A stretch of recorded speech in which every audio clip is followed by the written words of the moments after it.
एकादशोध्याय। भीमसेन के द्वारा किरमीर के वध की कथा। धृतराष्ट्र ने पूछा, विदुर, मैं किरमीर वध का वृतांत सुनना चाहता हूँ, कहो। उस राक्षस के साथ भीमसेन की मुठभेड़ कैसे हुई? 1। विदुर जी ने कहा, राजन, मानव शक्ति से अतीत कर्म करने वाले भीमसेन के इस भयानक कर्म को आप सुनिए, जिसे मैंने उन पांडवों की कथा प्रसंग में ब्राह्मणों से बार बार सुना है। 2। राजेंद्र, पांडव जुए में पराजित होकर जब यहाँ से गए तब 3 दिन और 3 रात में काम्यकवन में जा पहुंचे। 3। आधी रात के भयंकर समय में, जबकि भयानक कर्म करने वाले नरभक्षी राक्षस विचरते रहते हैं, तपस्वी मुनि और वंचारी गोपगण भी उस राक्षस के भय से उस वन को दूर से ही त्याग देते थे। 4, 5। भारत, उस वन में प्रवेश करते ही वो राक्षस उनका मार्ग रोककर खड़ा हो गया। उसकी आंखें चमक रही थीं। वो भयानक राक्षस मशाल लिया आया था। 6। अपनी दोनों भुजाओं को बहुत बड़ी करके मुंह को भयंकर रूप से फैलाकर वो उसी मार्ग को घेरकर खड़ा हो गया जिसे वे कुरुवंश शिरोमणि पांडव यात्रा कर रहे थे। 7। उसकी 8 दाढ़ें स्पष्ट दिखाई देती थीं, आंखें क्रोध से लाल हो रही थीं एवं सिर के बाल ऊपर की ओर उठे हुए और प्रज्वलित से जान पड़ते थे। उसे देखकर ऐसा मालूम होता था मानो सूर्य की किरणों, विद्युमंडल और बकपंक्तियों के साथ मेघ शोभा पा रहा हो। 8। वो भयंकर गर्जन के साथ राक्षसी माया की सृष्टि कर रहा था। सजल जलधर के समान जोर जोर से सिंहनाद करता था। 9। उसकी गर्जना से भयभीत हुए स्थलचर पक्षी जलचर पक्षियों के साथ ची ची करते हुए सब दिशाओं में भाग चले। 10। भागते हुए मृग, भेड़िए, भैंसे तथा रीछों से भरा हुआ वो वन उस राक्षस की गर्जना से ऐसा हो गया मानो वो वन ही भाग रहा हो। 11। उसकी जांघों की हवा के वेग से आहत हो ताम्रवर्ण के पल्लव रूपी बाहों द्वारा सुशोभित दूर की लताएं भी मानो वृक्षों से लिपटी जाती थीं। 12। इसी समय बड़ी प्रचंड वायु चलने लगी। उसकी उड़ाई हुई धूल से आच्छादित हो आकाश के तारे भी अस्त हो गए से जान पड़ते थे। 13। जैसे 5 इंद्रियों को अकस्मात अतुलित शोकावेश प्राप्त हो जाए, उसी प्रकार 5 पांडवों का वह तुलना रहित महान शत्रु सहसा उनके पास आ पहुंचा, पर पांडवों को उस राक्षस का पता नहीं था। 14। उसने दूर से ही पांडवों को कृष्ण मृगचम धारण किए आते देख मैनाक पर्वत की भांति उस वन के प्रवेश द्वार को घेर लिया। 15। उस अदृष्ट पूर्व राक्षस के निकट पहुंचकर कमल लोचना कृष्णा ने भयभीत हो अपने दोनों नेत्र बंद कर लिए। 16। दुशासन के हाथों से खुले हुए उसके केश सब ओर बिखरे हुए थे। वो 5 पर्वतों के बीच में पड़ी हुई नदी की भांति व्याकुल हो उठी। 17। उसे मूर्छित होती हुई देख 5 पांडवों ने सहारा देकर उसी तरह थाम लिया जैसे विषयों में आसक्त हुई इंद्रियां तत्संबंधी अनुरक्ति को धारण किए रहती हैं। 18। तदनंतर वहां प्रकट हुई अत्यंत भयानक राक्षसी माया को देख शक्तिशाली धौम्य मुनि ने अच्छी तरह प्रयोग में लाए हुए राक्षस विनाशक विविध मंत्रों द्वारा पांडवों के देखते देखते उस माया का नाश कर दिया। माया नष्ट होते ही वह अत्यंत बलवान एवं इच्छानुसार रूप धारण करने वाला क्रूर राक्षस क्रोध से आंखें फाड़कर देखता हुआ काल के समान दिखाई देने लगा। उस समय परम बुद्धिमान राजा युधिष्ठिर ने उससे पूछा, 19-21, तुम कौन हो, किसके पुत्र हो अथवा तुम्हारा कौन सा कार्य संपादन किया जाए, ये सब बताओ। तब उस राक्षस ने धर्मराज युधिष्ठिर से कहा, 22, मैं बक्का भाई हूँ, मेरा नाम किरमीर है, इस निर्जन काम्यकवन में निवास करता हूँ। यहाँ मुझे किसी प्रकार की चिंता नहीं है। 23, यहाँ आए हुए मनुष्यों को युद्ध में जीतकर सदा उन्हीं को खाया करता हूँ। तुम लोग कौन हो, जो स्वयं ही मेरा आहार बनने के लिए मेरे निकट आ गए? मैं तुम सबको युद्ध में परास्त करके निश्चिंत हो अपना आहार बनाऊंगा। 24। वैशंपायन जी कहते हैं, भारत, उस दुरात्मा की बात सुनकर धर्मराज युधिष्ठिर ने उसे गोत्र एवं नाम आदि सब बातों का परिचय दिया। 25। युधिष्ठिर बोले, मैं पांडुपुत्र युधिष्ठिर हूँ।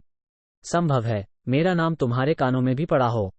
इस समय मेरा राज्य शत्रुओं ने जुए में हरण कर लिया है, अतः मैं भीमसेन, अर्जुन आदि सब भाइयों के साथ वन में रहने का निश्चय करके तुम्हारे निवास स्थान इस घोर काम्यकवन में आया हूँ। 26, 27।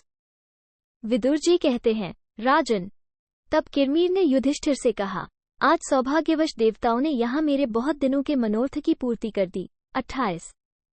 मैं प्रतिदिन हथियार उठाए भीमसेन का वध करने के लिए सारी पृथ्वी पर विचरता था, किंतु यह मुझे मिल नहीं रहा था। 29। आज सौभाग्यवश ये स्वयं मेरे यहाँ आ पहुंचा। भीम मेरे भाई का हत्यारा है, मैं बहुत दिनों से इसकी खोज में था। राजन, इसने एकचक्रा नगरी के पास वैत्रकीय वन में ब्राह्मण का कपटवेश धारण करके वेदोक्त मंत्र रूप विद्याबल का आश्रय ले मेरे प्यारे भाई बकासुर का वध किया था। वो इसका अपना बल नहीं था। 30-31। इसी प्रकार वन में रहने वाले मेरे प्रिय मित्र हिडिंब को भी इस दुरात्मा ने मार डाला और उसकी बहन का अपहरण कर लिया। ये सब बहुत पहले की बातें हैं। 32।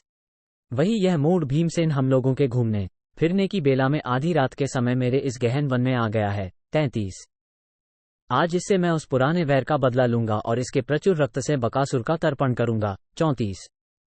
आज मैं राक्षसों के लिए कंटकरूप इस भीमसेन को मारकर अपने भाई तथा मित्र के ऋण से उऋण हो परम शांति प्राप्त करूंगा। 35। युधिष्ठिर, यदि पहले बकासुर ने भीमसेन को छोड़ दिया तो आज मैं तुम्हारे देखते देखते इसे खा जाऊंगा। 36। जैसे महर्षि अगस्त्य ने वातापी नामक महान राक्षस को खाकर पचा लिया, उसी प्रकार मैं भी इस महाबली भीम को मारकर खा जाऊंगा और पचा लूंगा। 37। उसके ऐसा कहने पर धर्मात्मा एवं सत्य प्रतिज्ञ युधिष्ठिर ने कुपित हो उस राक्षस को फटकारते हुए कहा, ऐसा कभी नहीं हो सकता। 38। तदनंतर महाबाहु भीमसेन ने बड़े वेग से हिलाकर एक 10 व्याम लंबे वृक्ष को उखाड़ लिया और उसके पत्ते झाड़ दिए। 39। इधर विजयी अर्जुन ने भी पलक मारते मारते अपने उस गांडीव धनुष पर प्रत्यंचा चढ़ा दी, जिसे वज्र को भी पीस डालने का गौरव प्राप्त था। 40। भारत, भीमसेन ने अर्जुन को रोक दिया और मेघ के समान गर्जना करने वाले उस राक्षस पर आक्रमण करते हुए कहा, अरे खड़ा रह। 41। ऐसा कहकर अत्यंत क्रोध में भरे हुए बलवान पांडुनंदन भीम ने वस्त्र से अच्छी तरह अपनी कमर कस ली और हाथ रगड़कर दांतों से ओंठ चबाते हुए वृक्ष को ही आयुध बनाकर बड़े वेग से उसकी तरफ दौड़े और जैसे इंद्र वज्र का प्रहार करते हैं, उसी प्रकार यमदंड के समान उस भयंकर वृक्ष को राक्षस के मस्तक पर उन्होंने बड़े जोर से दे मारा। तो भी वह निशाचर युद्ध में अविचल भाव से खड़ा दिखाई दिया। 42-44। तत्पश्चात उसने भी प्रज्वलित वज्र के समान जलता हुआ काठ भीम के ऊपर फेंका, परंतु योद्धाओं में श्रेष्ठ भीम ने उस जलते काठ को अपने बाएं पैर से मारकर इस तरह फेंका कि वो पुनः उस राक्षस पर ही जा गिरा। फिर तो किरमीर ने भी सहसा एक वृक्ष उखाड़ लिया और क्रोध में भरे हुए दंडपाणी यमराज की भांति उस युद्ध में पांडुकुमार भीम पर आक्रमण किया। जैसे पूर्वकाल में स्त्री की अभिलाषा रखने वाली और सुग्रीव दोनों भाइयों में भारी युद्ध हुआ था, उसी प्रकार उन दोनों का वो वृक्ष युद्ध वन के वृक्षों का विनाशक था। 45-47। जैसे दो मतवाले गजराजों के मस्तक पर पड़े हुए कमलपत्र क्षण भर में छिन्न भिन्न होकर बिखर जाते हैं, वैसे ही उन दोनों के मस्तक पर पड़े हुए वृक्षों के अनेक टुकड़े हो जाते थे। 48। वहां उस महान वन में बहुत से वृक्ष मूंज की भांति जर्ज हो गए थे।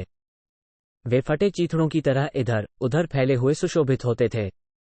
भरत श्रेष्ठ, राक्षसराज किरमीर और मनुष्यों में श्रेष्ठ भीमसेन का वह वृक्ष युद्ध 2 घड़ी तक चलता रहा। 49-50। तदनंतर राक्षस ने कुपित हो एक पत्थर की चट्टान लेकर युद्ध में खड़े हुए भीमसेन पर चलाई।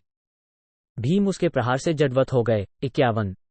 वे शिला के आघात से जडवत हो रहे थे। उस अवस्था में वह राक्षस भीमसेन की ओर उसी तरह दौड़ा जैसे राहु अपनी भुजाओं से सूर्य की किरणों का निवारण करते हुए उन पर आक्रमण करता है। 52। वे दोनों वीर परस्पर भिड़ गए और दोनों को खींचने लगे। 2 हृष्ट पुष्ट साणों की भांति परस्पर भिड़े हुए उन दोनों योद्धाओं की बड़ी शोभा हो रही थी। 53। नख और दाढ़ों से ही आयुध का काम लेने वाले 2 उन्मत्त व्याघ्रों की भांति उन दोनों में अत्यंत भयंकर एवं घमासान युद्ध छिड़ा हुआ था। 54। दुर्योधन के द्वारा प्राप्त हुए तिरस्कार से तथा अपने बाहुबल से भीमसेन का शौर्य एवं अभिमान जाग उठा था। इधर द्रौपदी भी प्रेमपूर्ण दृष्टि से उनकी ओर देख रही थी, अतः वे उस युद्ध में उत्तरोत्तर उत्साहित हो रहे थे। 55। उन्होंने अमर्ष में भरकर सहसा आक्रमण करके दोनों भुजाओं से उस राक्षस को उसी तरह पकड़ लिया जैसे मतवाला गजराज गणस्थल से मद की धारा बहाने वाले दूसरे हाथी से भिड़ जाता है। 56। उस बलवान राक्षस ने भी भीमसेन को दोनों भुजाओं से पकड़ लिया, तब बलवानों में श्रेष्ठ भीमसेन ने उसे बलपूर्वक दूर फेंक दिया। 57। युद्ध में उन दोनों बलवानों की भुजाओं की रगड़ से बांस के फटने के समान भयंकर शब्द हो रहा था। जैसे प्रचंड वायु अपने वेग से वृक्ष को झकझोर देती है, उसी प्रकार भीमसेन ने बलपूर्वक उछलकर उसकी कमर पकड़ ली और उस राक्षस को बड़े वेग से घुमाना आरंभ किया। 58-59। बलवान भीम की पकड़ में आकर वो दुर्बल राक्षस अपनी शक्ति के अनुसार उनसे छूटने की चेष्टा करने लगा। उसने भी पांडुनंदन भीमसेन को इधर उधर खींचा। 60। तदनंतर उसे थका हुआ देख भीमसेन ने अपनी दोनों भुजाओं से उसे उसी तरह कस लिया जैसे पशु को डोरी से बांध देते हैं। 61। राक्षस किरमीर फूटे हुए नगरे की सी आवाज में बड़े जोर से चीत्कार करने और छटपटाने लगा। बलवान भीम उसे देर तक घुमाते रहे, इससे वो मूर्छित हो गया। 62। उस राक्षस को विषाद में डूबा हुआ जान पांडुनंदन भीम ने दोनों भुजाओं से वेगपूर्वक दबाते हुए पशु की तरह उसे मारना आरंभ किया। 63। भीम ने उस राक्षस के कटी प्रदेश को अपने घुटने से दबाकर दोनों हाथों से उसका गला मरोड़ दिया। 64। किरमीर का सारा अंग जर्जर हो गया और उसकी आंखें घूमने लगी, इससे वो और भी भयंकर प्रतीत होता था। भीम ने उसी अवस्था में उसे पृथ्वी पर घुमाया और यह बात कही। 65। ओ पापी, अब तू यमलोक में जाकर भी हिडिंब और बकासुर के आंसू न पोंछ सकेगा। 66। ऐसा कहकर क्रोध से भरे हृदय वाले नरवीर भीम ने उस राक्षस को, जिसके वस्त्र और आभूषण खिसककर इधर उधर गिर गए थे और चित्त भ्रांत हो रहा था, प्राण निकल जाने पर छोड़ दिया। 67। उस राक्षस का रूप रंग मेघ के समान काला था। उसके मारे जाने पर राजकुमार पांडव बड़े प्रसन्न हुए और भीमसेन के अनेक गुणों की प्रशंसा करते हुए द्रौपदी को आगे करके वहां से द्वैतवन की ओर चल दिए। 68।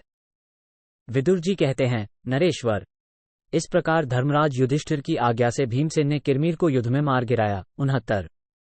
तदनंतर विजयी एवं धर्मज्ञ पांडुकुमार उस वंग को निष्कंटक राक्षस रहित बनाकर द्रौपदी के साथ वहां रहने लगे। 70। भरतकुल के भूषण रूप उन सभी वीरों ने द्रौपदी को आश्वासन देकर प्रसन्नचित हो प्रेमपूर्वक भीमसेन की सराहना की। 71। भीमसेन के बाहुबल से पिसकर जब वह राक्षस नष्ट हो गया, तब उस अकंटक एवं कल्याणमय वन में उन सभी वीरों ने प्रवेश किया। 72। मैंने महान वन में जाते और आते समय रास्ते में मरकर गिरे हुए उस भयानक एवं दुष्टामा राक्षस के शव को अपनी आंखों देखा था, जो भीमसेन के बल से मारा गया था। 73। भारत, मैंने वन में उन ब्राह्मणों के मुख से, जो वहां आए हुए थे, भीमसेन के इस महान कर्म का वर्णन सुना। 74। वैशंपायन जी कहते हैं, जन्मेजय, इस प्रकार राक्षस प्रवर किरमीर का युद्ध में मारा जाना सुनकर राजा धृतराष्ट्र किसी भारी चिंता में डूब गए और शोकातुर मनुष्य की भांति लंबी सांस खींचने लगे। 75। इति श्री महाभारते वनपर्वणि किरमीरवधपर्वणि विदुरवाक्ये एकादशोऽध्याय। 11। इस प्रकार श्री महाभारत वनपर्व के अंतर्गत किरमीर वध पर्व में विदुर वाक्य संबंधी 11वां अध्याय पूरा हुआ। 11।